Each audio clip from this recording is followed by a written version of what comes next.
এই নাও, তোমাকে আমি 1,00,000 টাকা দিলাম।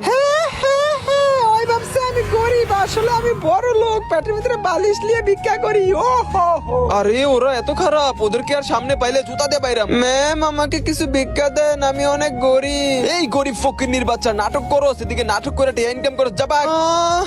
উনি আমাকে মারলো কেন? মহিলাটা শুধু শুধু আমাকে মারলো। আরে ওই মহিলাটা তো সত্যি সত্যি অনেক গরিব, সারাদিন ভিক্ষা করে আজকে মাত্র 100 টাকা পাইছি, বাড়িতে যাই। যারা যারা বাংলাদেশকে ও বিজয় দিবসকে ভালোবাসে তারা শুধু চ্যানেলটি সাবস্ক্রাইব করে দিও। আমি মহিলাটার পিছনে পিছনে যাই। আজকে রাত্রে মনে হয় খাবার পাবো না, বাসার ভিতরে ঢুকি। আম্মু তুমি এসেছো, খাবার আনছো?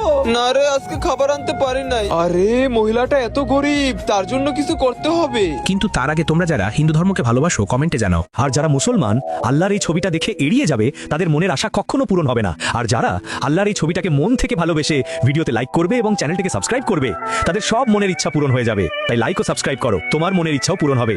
আমিন।